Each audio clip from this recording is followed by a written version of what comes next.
suis le pasteur Dominique Seri. Je travaille principalement au salut et à la restauration des familles. Je suis marié depuis décembre 2002 à Marie-Paul. Et ce que je vais partager avec vous a un rapport direct avec notre épanouissement familial. Je crois que Dieu nous fera beaucoup de bien. Dis à quelqu'un juste à côté de toi, tu es au bon endroit et tu ne sortiras pas comme tu es arrivé ce matin.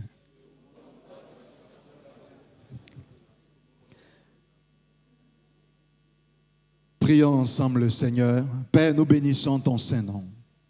Nous te rendons toute la gloire. C'est par toi et pour toi que nous sommes là.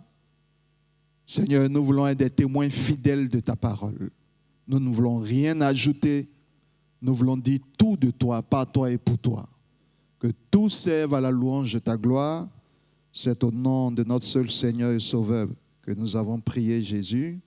Disons ensemble, Amen. Que Dieu nous bénisse. J'ai partagé une prière de folie pendant 1 an avec le Seigneur. J'avais une aspiration très profonde. Me suis marié très tôt. Je crois, j'étais autour de 23 ans. Et je priais, j'avais une prière dans mon cœur parce que c'était très fréquent de voir les jeunes échouer. Et puis, les jeunes étaient très considérés comme pas très matures pour bâtir une famille solide.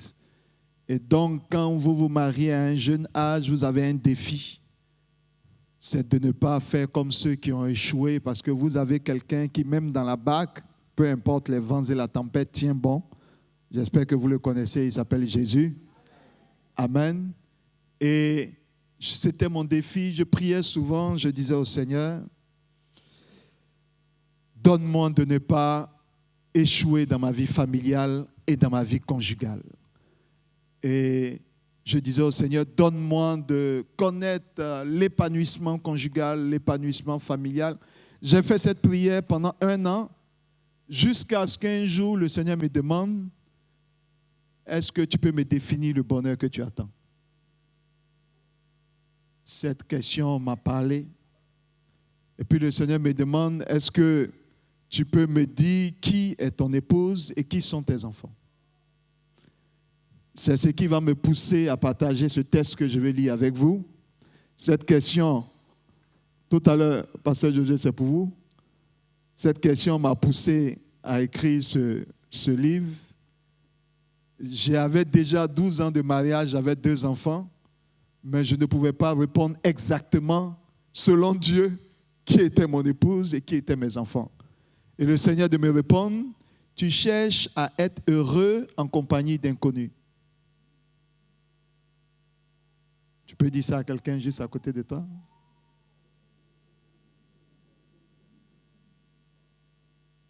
Le Seigneur m'a dit, je ne te demande pas son prénom, je sais que tu le sais.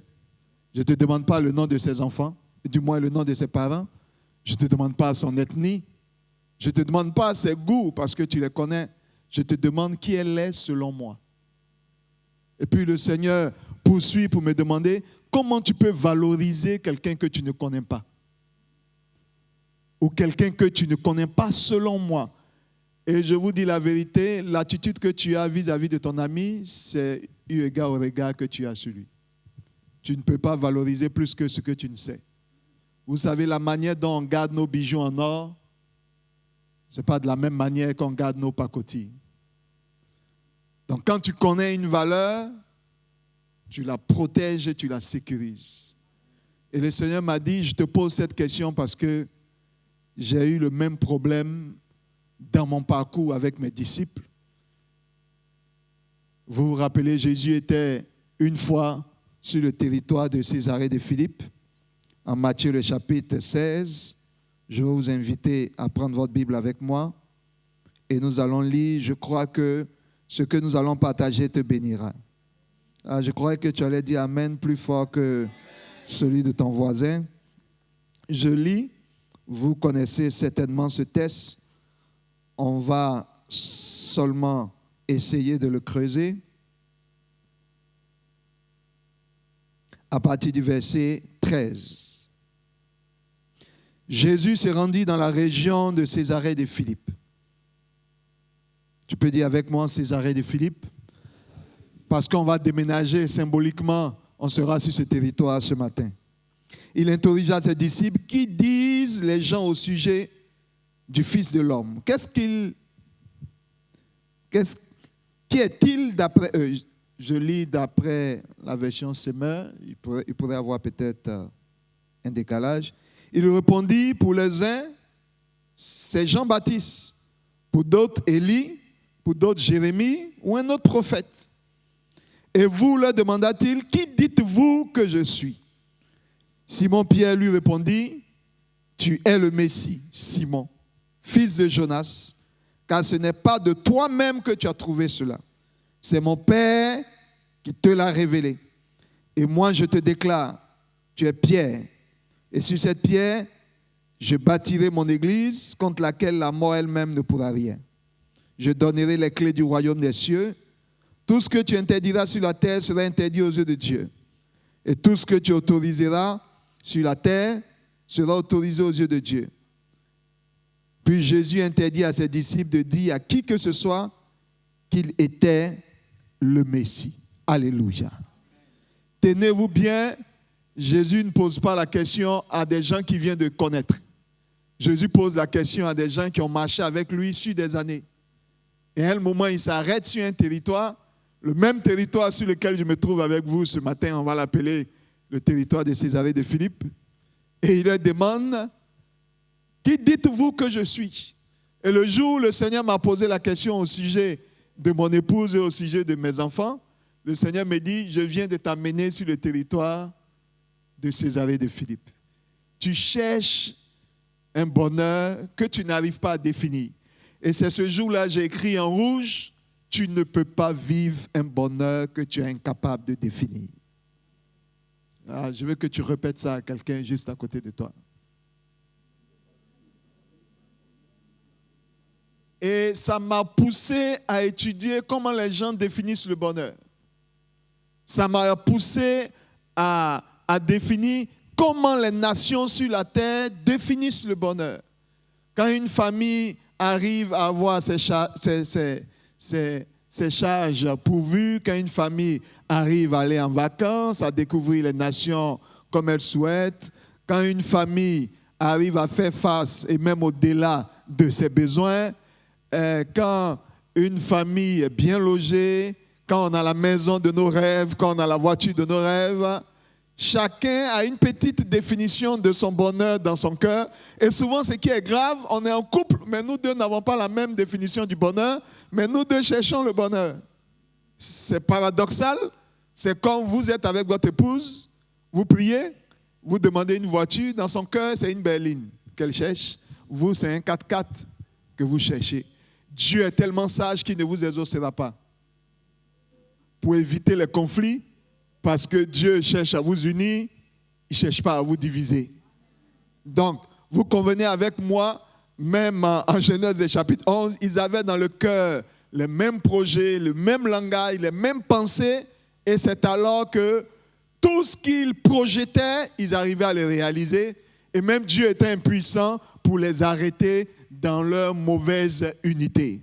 Pour vous dire que le bonheur n'est pas toujours ce que nous avons dans le cœur. Le bonheur n'est même pas toujours ce que nous recherchons. Parce que si vous vous rendez compte, quand un téléphone de dernier cri sort, tout de suite, il y a une ruée pour l'avoir. Mais regardez un an après.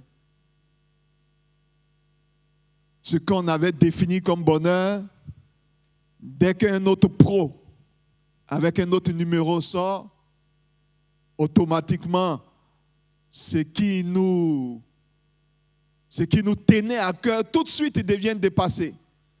Et on se demande, au fait, qu'est-ce qu'est bonheur?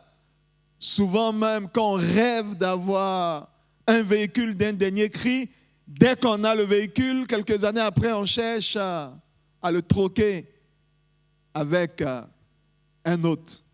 Et puis, à la fin, on est malheureux de nos désirs, on est malheureux de nos attentes. Et en vrai, on a soif de certaines choses qui ont meublé nos sujets de prière, souvent ponctués par des jeûnes, mais qui à la fin ne nous apportent pas l'épanouissement que nous attendons. C'est le lieu de se poser la question sur nos vraies aspirations.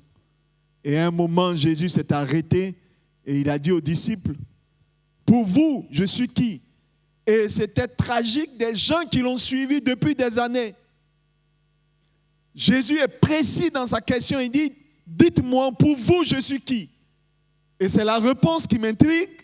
Il y a une catégorie de disciples qui disent, « Dehors, on dit tu es Jean-Baptiste. » Il n'a pas demandé qui je suis pour les gens du dehors. Il dit, qui dites-vous que je suis? Et la réponse est claire.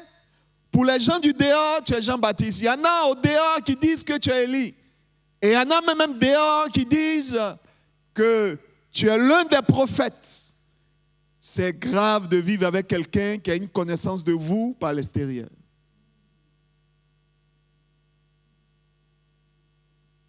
Est-ce que tu peux dire ça à quelqu'un pour que ça soit ancré dans l'esprit? Ouais, je suis avec toi, chérie, mais on m'a dit dehors que tu n'es pas quelqu'un de bien. Je suis avec toi, mais ce qui se raconte dehors à ton sujet, c'est ce que je sais de toi. Si vous ne vous faites pas votre propre opinion de la personne avec laquelle vous partagez votre vie, vous n'avez même pas encore commencé d'être en couple. Et c'est pareil, beaucoup d'entre nous ont une opinion vague du Seigneur. Vous savez, il y en a qui marchent avec lui, comme les disciples d'Emmaüs, mais qui ne le connaissent pas. On ne peut pas adorer un Dieu qu'on ne connaît pas. On ne peut pas suivre, on ne devrait pas suivre. Imaginez tout de suite, vous êtes au bord de la route, vous voulez faire un autostop, et un véhicule se gare devant vous, et il vous demande où vous allez. Vous ne connaissez pas la personne qui est dans le véhicule. Vous donnez votre destination et il dit « Ok, montez, je vous dépose ». Vous êtes exposé à 3 choses. La première des choses, ce n'est pas très sûr que vous arrivez à destination. Pourquoi? Parce que vous ne savez pas la personne avec laquelle vous avez embarqué. La deuxième des choses, la personne peut vous agresser. Parce que vous ne la connaissez pas et même la personne peut porter atteinte à votre vie. Et le Seigneur de me dit, c'est ce à quoi vous êtes exposé à chaque fois que vous embarquez avec quelqu'un que vous ne connaissez pas. Qu'il soit conjoint, qu'il soit ami ou qu'il soit Seigneur. J'ose espérer que nous savions le Dieu que nous avons fait entrer dans notre cœur. C'est dangereux de faire rentrer quelqu'un dans l'organe le plus précieux que tu ne connais pas. Imaginez si ce n'est pas le bon. Vous risquez d'avoir une maladie cardiaque. Tu mets un mauvais Dieu dans ton cœur et tu dois vivre avec lui.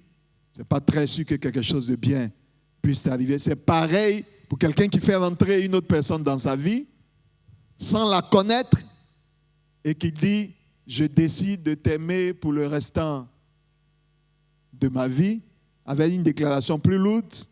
Je suis avec toi pour le meilleur. Ah, je préfère que ce soit pour le meilleur. Que le nom du Seigneur seul soit béni. Et c'est là que j'ai commencé personnellement et profondément à chercher Dieu pour ma vie de couple et pour ma vie de famille. C'est là que j'ai cherché à connaître, j'ai cherché profondément à connaître avec qui je vis dans la maison. Je n'oublierai jamais ce verset.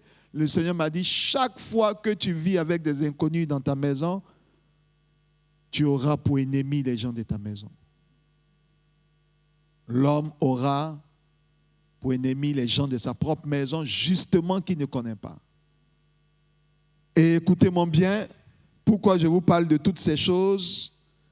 C'est parce que généralement, qu'on soit en Occident, qu'on soit en Afrique, qu'on soit à quelque lieu que ce soit, Les définitions de bonheur qu'on se donne dépendent de la psychologie des gens qu'on trouve.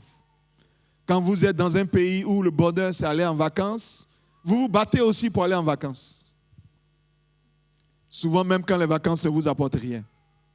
Quand le bonheur pour vous c'est d'avoir une grande maison, vous ne savez pas, vous suivez la tendance et généralement, souvent ce n'est même pas la chose qu'il vous faut. Je ne dis pas que ces choses ne sont pas agréables, mais souvent notre âme a une aspiration plus profonde que ce que nous nommons. Vous savez, vous pouvez même demander des choses à Dieu dont vous n'avez pas besoin. Rappelez-vous, Bartimée était au bord du chemin. La Bible précise qu'il mendiait son pain. Vous vous rappelez de ce passage-là en Marc le chapitre 10? Et la Bible dit, quand il rencontre le Seigneur, il commence à crier. Jésus, fils de David. Il crie pour avoir du secours. Mais écoutez, quelqu'un qui mendie son pain, quelqu'un qui est au bord du chemin, qui attend des pièces, quand le Seigneur se tourne vers toi, normalement ta requête devait être quoi? Tu peux demander des milliers d'euros. Mais quand le Seigneur le rencontre, que veux-tu que je fasse pour toi? Je m'attendais à ce qu'il dise, je veux que mon compte bancaire soit pourvu, ou que ma corbeille devant moi soit remplie. Il dit que je recouvre. Ça veut dire, il passait tout son temps à rechercher ce dont il n'avait pas besoin. Et il en a fait une fonction. Beaucoup de gens sont en train de rechercher des choses, beaucoup de personnes, des choses dont on n'a véritablement pas besoin. Le véritable besoin de Bartimée, c'était d'avoir la vue. Parce qu'une fois la vue rétablie, la mendicité allait s'arrêter.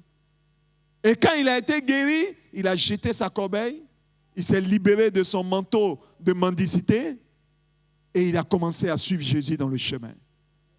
Je crois que tu as besoin de quelque chose de plus important que ce que tu crois. Oh, je croyais que ton amen allait être beaucoup plus prononcé. Amen, ça veut dire qu'il en soit ainsi et c'est l'un des noms de Dieu, l'amen, le témoin fidèle. Alléluia. Écoutez, frères et sœurs, vous remarquerez que un passage est très profond à ce sujet. En Ecclésiaste 8, le verset 12, c'est un verset que je n'oublierai jamais. Dans la quête de ce que je cherchais à découvrir comme bonheur, regardez, est-ce qu'on peut le lire ensemble? En effet, il arrive que le pécheur fasse ça, 100 fois le mal, et voit se prolonger ses jours. Mais je sais aussi que le bonheur, je croyais que j'allais entendre plus fort, et le bonheur est pour ceux, du fait même qu'ils ont cette crainte à son égard, et on peut voir la suite, mais qu'il n'y aura pas de bonheur, je croyais que j'allais entendre plus fort, qu'il n'y aura pas de bonheur, même s'il voyage beaucoup, il n'y aura pas de bonheur, même s'il habite une belle maison, il n'y aura pas de bonheur, même s'il habite une grande maison, il n'y aura pas de bonheur, même s'il a des téléphones de dernier cri, il n'y aura pas de bonheur, et que semblable à l'ombre, il ne verra pas ses jours se prolonger parce qu'il ne craint pas Dieu. Est-ce que le Amen est vraiment Amen? Écoutez, frères et sœurs, le bonheur ne commence dans la vie de quelqu'un que lorsqu'il craint Dieu. Si vous voyez quelqu'un qui se dit heureux, pour répéter les paroles du cantique qu'on a écouté, s'il dit se sentir heureux alors que Jésus n'a pas la première place dans sa vie, c'est un leurre. Je veux que tu dises ça à quelqu'un juste à côté de toi.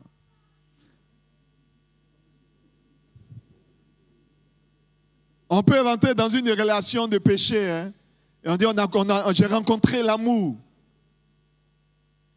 Écoutez, celui qui a rencontré l'amour n'a pas rencontré un sentiment, il a rencontré une personne.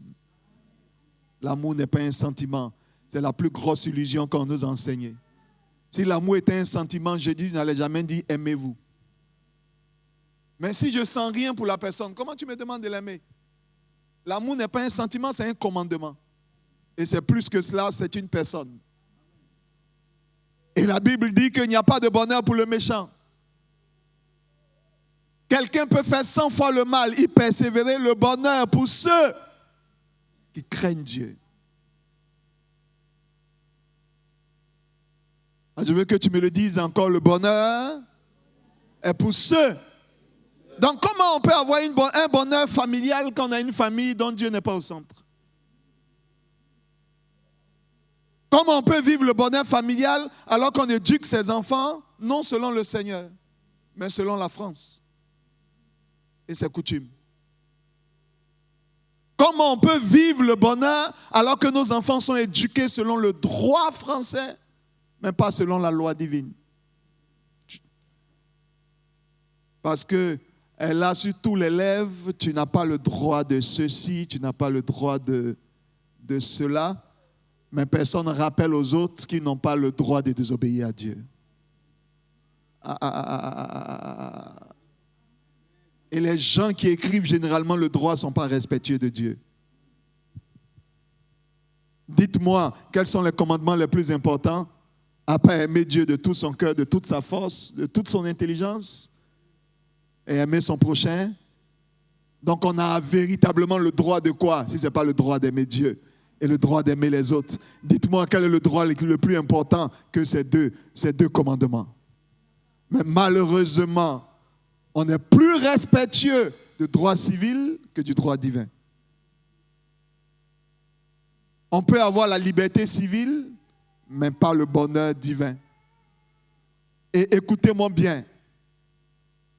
Si vous avez une voiture Mercedes et si votre voiture tombe en panne, il n'y a que Mercedes seul qui puisse bien la réparer.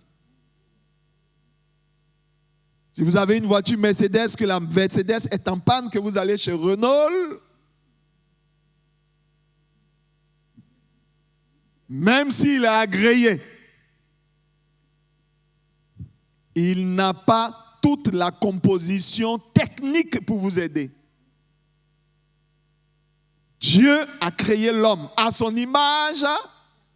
Quand l'homme est en panne, il n'y a qu'un seul mécanicien qui peut le réparer. Non, tu ne m'as pas bien compris. Si l'homme cherche le bonheur, il ne peut pas le trouver chez quelqu'un qui a la même image que lui.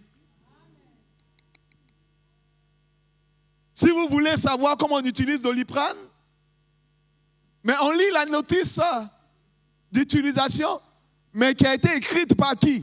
Par le fabricant. Si vous utilisez hors dose, le médicament qui est censé vous faire du bien peut vous tuer.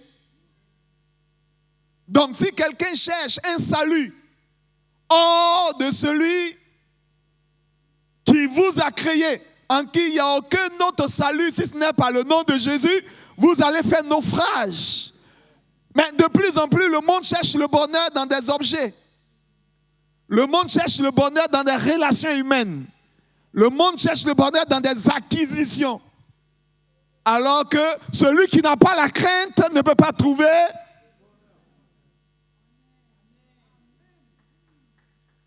Et j'ai eu la grâce de faire un peu d'études supérieures en commerce et en marketing. Vous savez, tout est fabriqué pour que nous dépendions des publicités. Et vous savez pourquoi les supermarchés sont vitrés? Peut-être que vous ne vous rendez pas compte. Quand vous rentrez dans les supermarchés, il y a une petite musique qui joue en fond sonore. C'est pour que vous vous dépêchez à acheter et sortir. En fait, la musique dirige les mouvements. C'est subtil. Et quand vous rentrez dans n'importe quel supermarché, vous remarquerez, la nourriture est toujours au fond du supermarché. C'est jamais à l'entrée. À l'entrée, on vous met les biscuits, les chocolats. Pourquoi? Parce que c'est prouvé que 70% de ceux qui rentrent dans un supermarché, y entrent pour la nourriture. Donc, on veut provoquer des achats qu'ils n'ont pas prévus. Et donc, c'est pourquoi vos enfants pleurent dès qu'ils rentrent dans les supermarchés. Et les entreprises se battent pour que les bonbons soient à portée de vue, les biscuits soient à portée de main. Tout ça, c'est programmé.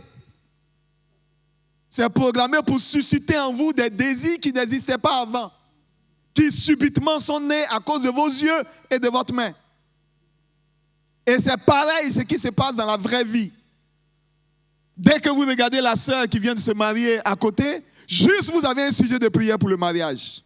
À la vérité, ce n'est pas un besoin de votre cœur, c'est de la convoitise.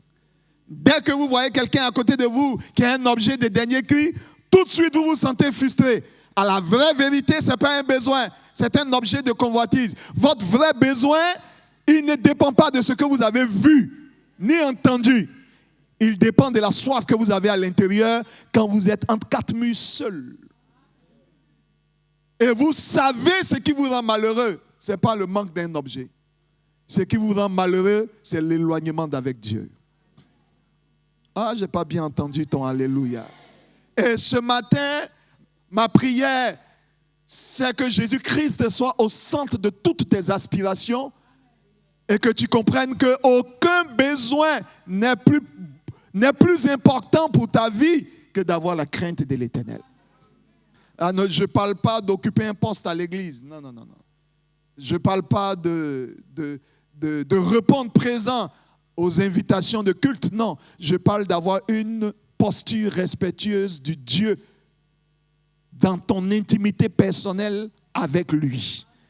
Regardez, je vais terminer par cela qui m'a éclaboussé. La vérité est dans le psaume 128 et aussi dans le passage de Job, le chapitre 5. D'abord, le psaume 128, c'est le psaume qu'on lit en Israël avant, quand les gens se mariaient. Écoutez attentivement ce psaume, je crois qu'il vous bénira et il nous bénira. Quand vous voyez cantique pour la route vers la demeure de l'Éternel, c'est aussi les cantiques des degrés, quand les gens chantaient, quand ils quittaient un territoire étranger pour aller vers la maison de Dieu. Écoutez, il dit, heureux es-tu, toi qui quoi? Vous remarquerez que le bonheur vient toujours à quel moment?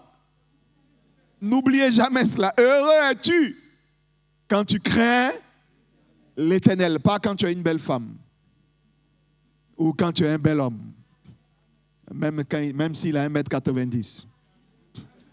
Heureux es-tu, toi qui crains l'Éternel et qui suis les chemins que toi-même as tracés, les chemins qu'il a tracés. Regardez la suite. Tu tireras. La première condition pour être heureux, c'est quoi? La crainte. Et regardez, le bénéfice premier de notre crainte touche directement quoi? Le travail. Écoutez-moi bien. Il dit, tu tireras de ton travail, tout ira bien. Écoutez-moi bien, écoutez-moi bien. Beaucoup de gens travaillent, mais petit profit de leur travail. Travailler et être épanoui dans son travail, c'est deux choses. C'est comme voyager. Même quand on te rapatrie, tu as voyagé. Mais oui, tu as quitté d'un lieu pour un autre. Même ceux qui passent par la mer ont voyagé. Mais la Bible dit, Dieu bénira ton départ. Tous les départs ne sont pas bénis. Toutes les arrivées ne sont pas bénies. Ma prière, c'est que dans tes déplacements pour tes vacances ou dans tes voyages, que Dieu bénisse ton départ. Que Dieu bénisse tes arrivées. Je croyais que tu allais dire un amen plus fort que cela. Ma prière, pas que tu travailles. Ma prière, beaucoup plus importante que cela, que tu tires profit de ton travail. Parce que vous vous rappelez le psaume 127, il dit tu te lèves tôt le matin, tu dors tard, mais tu manges le pain de douleur. On peut travailler et manger un pain de larmes et de douleur. Est-ce que vous savez qu'un travail qui ne te profite pas est un travail qui te rapproche de la mort? Parce que le travail t'use. Il détruit ta santé alors que tu n'as pas les ressources pour entretenir cette santé. Donc, il n'y a pas d'équilibre. C'est pourquoi permets-moi encore de prier que le travail que tu fais, tu en tires profit au nom de Jésus-Christ de Nazareth. Que Dieu bénisse l'œuvre de tes mains. Donc, quand nous craignons l'Éternel, nous nous mettons dans les conditions pour vivre l'épanouissement professionnel. Regardez ensuite. Dans ton foyer, aidez-moi, ta femme est comment? Donc quand quelqu'un craint l'Éternel, quand il se marie, il a créé les conditions de son épanouissement. Dans ton foyer, ta femme sera comme une vigne chargée de nombreux fruits. Et autour de ta table, tes enfants? J'ai pas entendu. Tes enfants? Est-ce qu'on a dit tes enfants seront comme des enfants terribles? On dit tes enfants seront autour de ta table. Vous savez, un plant d'olivier, il pousse rapidement. Tes enfants auront 3 mois, on leur donnera 6 mois. Ils auront 6 mois, on leur donnera 1 an. Pourquoi? Parce qu'ils vont se développer de façon précoce. L'Éternel est derrière leur croissance. Même au milieu de plusieurs, ils vont se distinguer. Non, je parle de tes enfants, ton amen est timide. Tu n'as pas besoin d'avoir des enfants pour dire amen. Même les enfants futurs. Écoutez-moi bien. Quand on va conclure ce passage, tu ne vas plus accepter que tes enfants, toi qui crains l'Éternel, ressemblent aux autres. Tu ne vas plus accepter que ton foyer, toi qui crains l'Éternel, ressemble aux autres. Qu'il soit un foyer présent ou un foyer à venir, tu ne vas plus accepter que ton professionnel, toi qui crains l'Éternel, ressemble aux autres. C'est pourquoi la plus belle rencontre de notre vie, c'est d'avoir Jésus-Christ dans notre vie comme Seigneur et Sauveur personnel. Donc si tu veux acclamer, acclame bien, s'il te plaît. Si tu veux acclamer, acclame bien. Et regardez la suite. Non seulement tes fils seront comme des pans de lever. Maintenant, regardez ce que Dieu dit. C'est ainsi. Non, je n'ai pas entendu. Quand un homme craint l'Éternel, son professionnel est touché. Quand un homme craint l'Éternel, son conjugal est touché.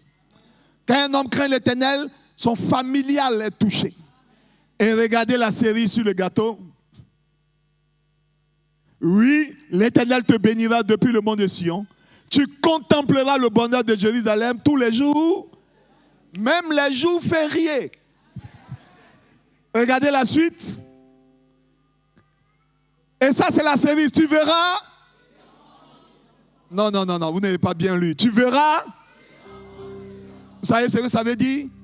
Ça veut dire, en plus de tout ça, il y a la longévité. Tu auras une heureuse vieillesse, tu auras l'opportunité d'être appelé mamie ou papi. Non, tu n'as pas dit bien amen. Tu n'as pas dit bien amen. Ton amen est timide. Ton amen est timide. Alléluia. Écoutez, dites-moi, quand je finis de lire ça, qu'est-ce qui est plus important pour moi?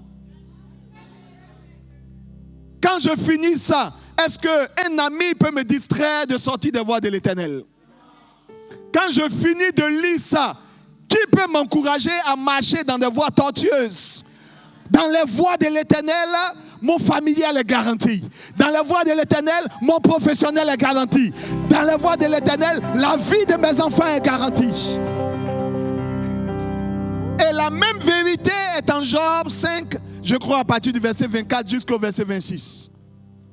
Parce qu'il y a un principe dans la Bible, pour qu'une vérité soit acceptée comme vraie, vous savez que c'est le témoignage de 2. Il faut que la même vérité au moins soit dite plusieurs fois. Regardez, il dit, tu verras. Non. Je crois que vous déclarez la chose trop timidement. On est en train de parler de quelque chose de bien. Regarde, on dit tu, donc on parle de toi. Je veux que tu remplaces tu par ton nom. Dominique verra. On n'a pas dit que le bonheur sera de passage dans ta maison. Régner. J'ai envie de dire, l'éclat du bonheur sera sur la vie de tes enfants. Dans ton professionnel, dans ton conjugal. Que tu sois marié maintenant ou pas, je te condamne à vivre l'épanouissement familial que Dieu donne. Et je cours la terre pour ce message-là. Pour moi, s'il n'y a plus de lutte pour que les familles de la terre soient épanouies, c'est que ça ne vaut même pas la peine de servir Dieu. Et j'espère que tu es là parce que tu rêves de vivre en paix avec Dieu et de connaître la joie de vivre sur la terre. Ah, c'est 2-3 personnes qui ont dit Amen. Tu verras le bonheur de Sion. Tu verras le bonheur régner dans ta demeure quand tu visiteras au bercail. Vous savez, ici, on parle à quelqu'un qui a une activité agro-pastorale. Donc, le bonheur touche son professionnel. Quand tu vas aller visiter tes troupeaux, tout sera clean. Tout sera nickel. Tu vas à ton travail, les choses marchent. Tu vas à tes affaires. Oh, j'appelle ça sur les affaires de quelqu'un au nom de Jésus. Il dit premièrement, regardez, quand tu cries, rien n'y fera défaut. Regardez la suite. Tu pourras constater combien ta descendance sera nombreuse et ta postériorité poussera quoi? Vous connaissez comme l'herbe. Vous connaissez l'herbe, là où il n'y a même pas de semence, l'herbe fait quoi? Pousse, ta descendance va se développer. Il y aura des Mark Zuckerberg dans ta génération. Il y aura des Steve Jobs dans ta... Je croyais que tu allais dire amen bien. Non, je ne veux pas que tu rêves que tes enfants soient bas. Alléluia. Ils vont pousser comme l'herbe. Même quand il n'y a pas de semences, ils vont pousser. Regarde, tu entreras dans le sépulcre. Est-ce qu'on a dit tu mourras à 30 ans? On n'a même pas dit dans la vieillesse précoce, dans la mue, tu iras au sépulcre dans une heureuse. Mais écoutez, tout ça, c'est la définition du bonheur que Dieu donne.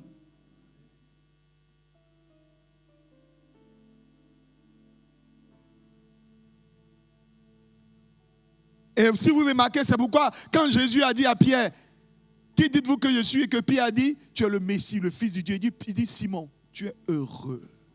Simon, tu es heureux. De tous les 12, tu es heureux parce que tu viens de me connaître.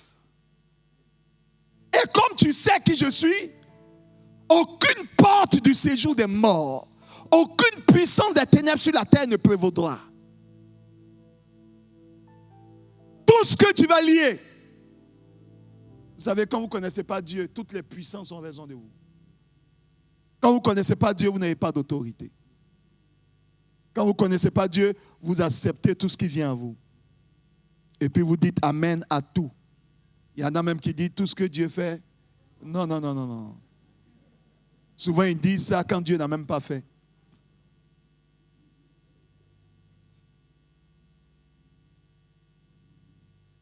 Quand tu ne crains pas Dieu, que ça arrive, mais c'est la conséquence de ton manque de crainte de l'Éternel.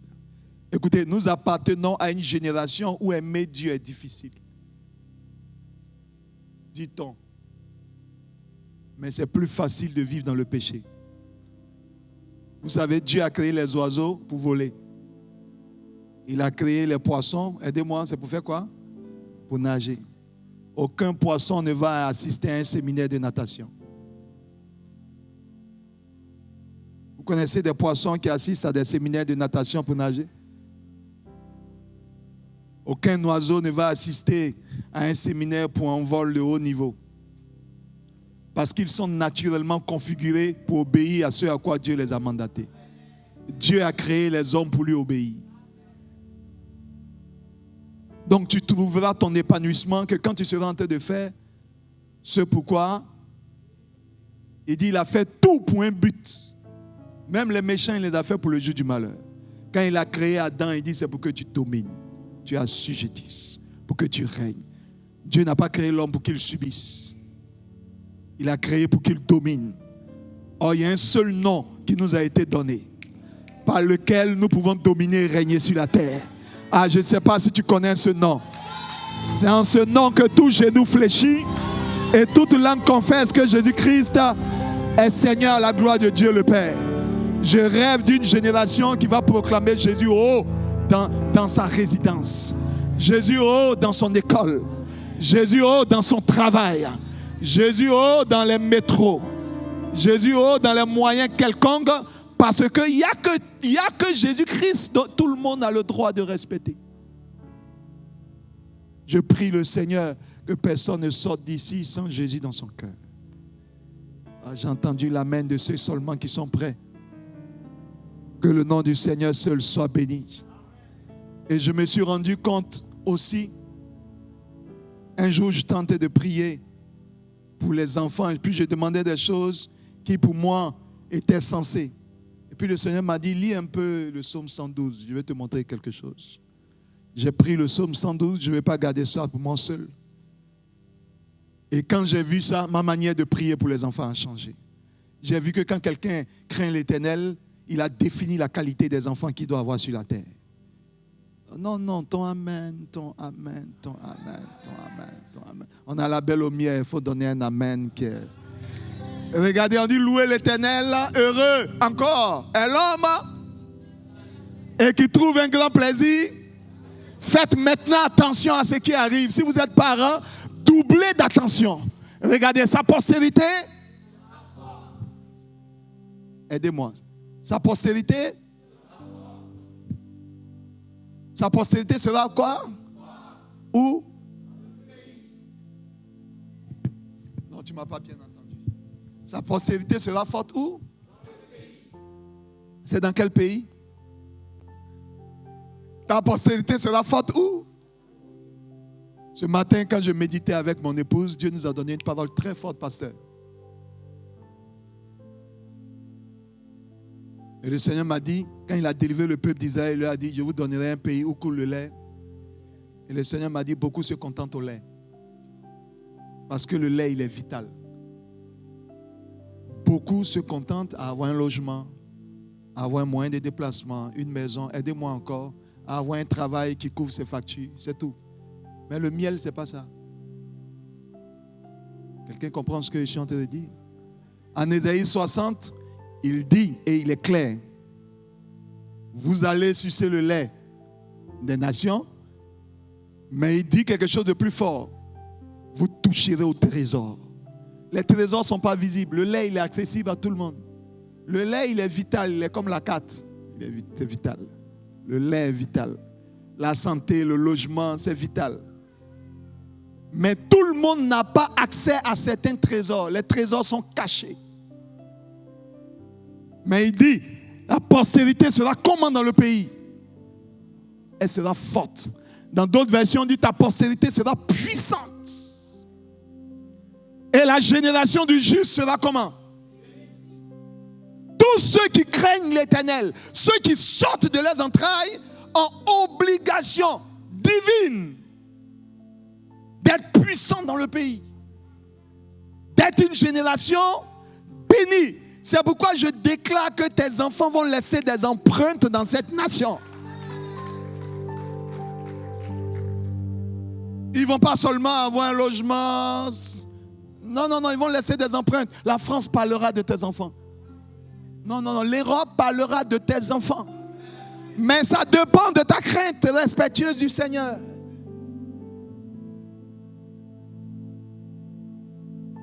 Donc tout le monde peut avoir des enfants, mais la génération des enfants bénis, ça appartient à une qualité de personne. Je veux laisser le micro en vous souhaitant ces paroles profondes. Que Dieu vous donne de profiter de votre travail. Que Dieu vous donne une vie de famille de qualité.